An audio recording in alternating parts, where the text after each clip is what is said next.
Hello there, World of Tankers, and welcome to the channel. I'm your host, Blitz, and in today's video, we are going to be playing in the T110E5, a vehicle that sacrifices just about all the damage per minute you could have in Tier 10 to have an insanely accurate gun, great frontal armor, haul-down capabilities, and as well, pretty good mobility. Is it worth it to trade the aspect of a gun that is so important for some vehicles? Look at the DPM 2,379, the M103, a Tier 9 heavy tank on the same tech tree, only has 12 less damage per minute, which tier for tier wise shows you just how bad this tank's damage per minute is. So, the question: is it worth the loss in DPM, or should you be driving a vehicle like the FE2 the WZ113, the T95E6?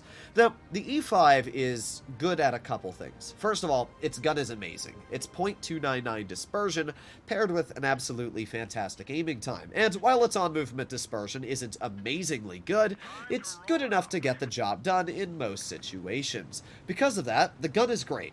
And that actually creates a really cool parameter here, even though your damage per minute is not the best. If you are able to use the gun's effective DPM correctly, you actually won't be suffering that much. One shell bounced from, let's say, a 113 lowers your 3,200 DPM to 2,800 DPM.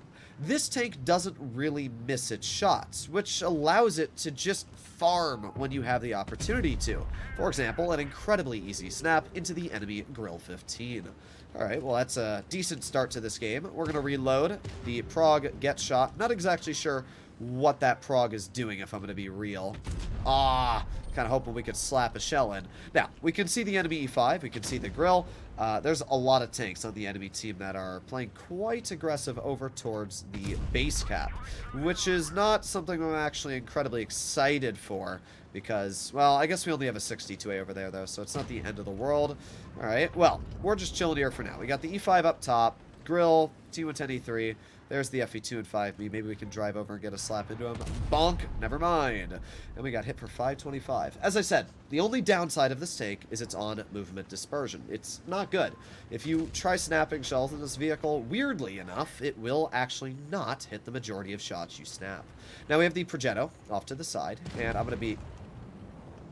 Never mind. I was going to be making my way toward the prog. However, the Progetto got turned into a fine powder to be sold across America. Alright, well, at this point, not really sure what to do. The FE2 and 183 are off to one side.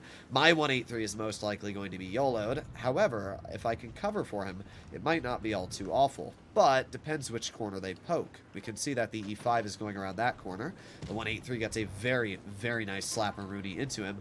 Okay, well, our 183 died. Well, that's not good. We got the E5 over here. Let's aim at a heat shell on him. There you go. Nice slap for 370. And we got a couple seconds left on our reload before we have another tap. Hello, Mr. E5. Now, I go the same speed as you, which means I also can slap the same shell into your tank. Now, I did get a bit unlucky there and actually managed to spin the E5 into the shell. Or into... Oh, that works, though. What I was going to say is I managed to spin that E5 into me, which kind of sucked for me. But let's back up here. I don't want to be shot by this E3. Perfect. Now we're going to slap a shell to the side of his tank and pull forwards before the grill can hit me. Okay, well, we should out-reload this E3, even though we have much, much worse damage per minute than this tank. Well, if he's going to turn side on like that, I guess it's not going to matter all too much. But there you go. E3 gets cleared. And with that, this is a pretty good example of where you don't necessarily need damage per minute to do a good job. We've been able to hold this game. We've been able to deal a decent chunk of damage so far of 2,500.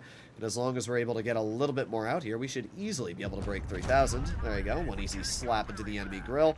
And let's keep on going. Hello, Mr. Grill Bob. How are you doing? Now, the grill will easily out-reload me. Even though it's got much more alpha than me, it will have more DPM. But, as you can see, DPM doesn't mean nothing when the grill can't pen me, and more specifically, when I've got plenty of hit points. So, we finish off the enemy grill. And there you have it. That was a pretty good battle. Not only were we able to deal over 3,400 damage, not only were we able to win, but we did it quite confidently against vehicles that were pretty threatening. Now, to be fair, that 183 did help out a bit, completely decimating that Progetto. And having that 183 in the back was great, at least for nuking that E5 and making him a lot easier to deal with. But we still were able to showcase what the tank does a good job at. We came out with a victory, did top on the team, and that's where you don't really need damage per minute. As you saw, we were able to use the gun effectively, and there wasn't really a situation where we felt out DPM'd. The only tanks that are really going to be a worry for this vehicle are maybe mediums if they catch you off guard, because this tank doesn't have the most armor when you're out of cover. And apart from that, the real problem with a tank like the E5 is going to be your team falling apart. If your team falls apart faster than you can make an influence in the battle, then you're going to lose every time. It's just like a Concept 1B. But I can tell you for a fact that I lose just as many games in the Concept as I do in the E5 now. And it's because it doesn't matter how good your tank is at being hauled down, you're never going to be able to farm enough to counteract your team dying.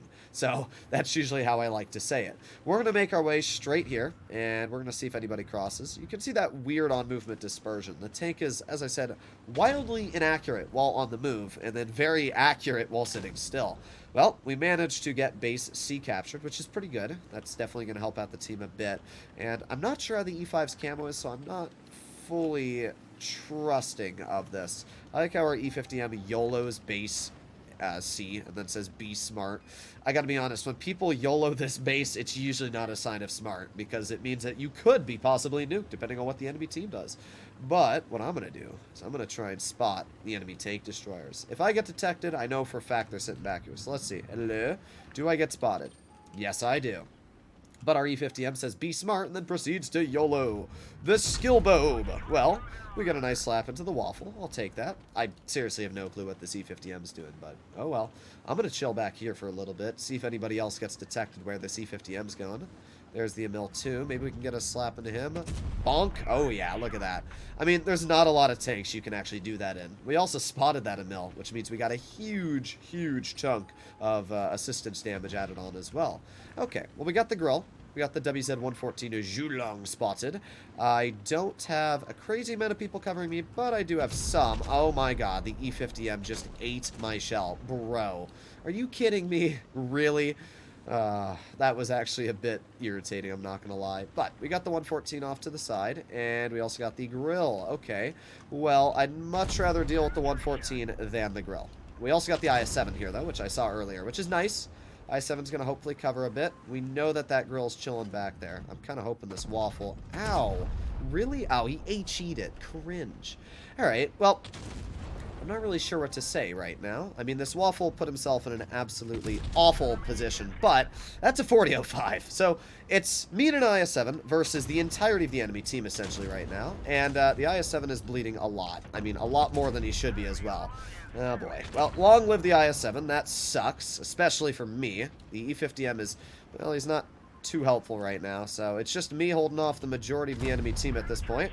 Get a nice shot in, and let's keep on backing up this way. That way we don't get stuck. The grill is dead, so, I mean, we're actually not doing awful in this current position here.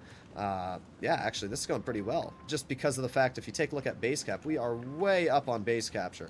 So I'm just going to ignore that super conk. I'm going to push over this way again. Let's see if we can get a nice slap. There you go. We only lost 9 from that. This enemy team is oblivious. I'm going to be honest. I don't think they have a single clue what they're doing here. I mean, what am I watching? I don't even care if I die at this point. This has already been a very easy chunk of damage to get out. I've already done over 3,000. E50M's probably going to kill the waffle, and we were able to get one more shell out. Not too bad. I'll take it. If there wasn't Supremacy on, we probably could have done an additional, I don't know, 1,000 damage, so we could have done easily over 4,000, but this was still a good example of where damage per minute was not necessary to win the battle. Sure, you can make the argument we could have done more if we were in a tank like the 113, or if we were in a tank like the E6, but we won our team the battle, we did plenty of damage, and that's all that really matters. And that's why the E5 is a super solid tank. So, does DPM matter? Yes. Is it absolutely mandatory to do well? No. It's a pretty solid vehicle, whether or whether not you have damage per minute. And let's see if I get lucky and get anything good. The answer was no, I got jars of paint. Well, hopefully all of you enjoyed today's video. If you'd like to see more like it, please consider smashing that subscribe button down below. And I'll see you all in the next one. And let me know what you think. Bye-bye.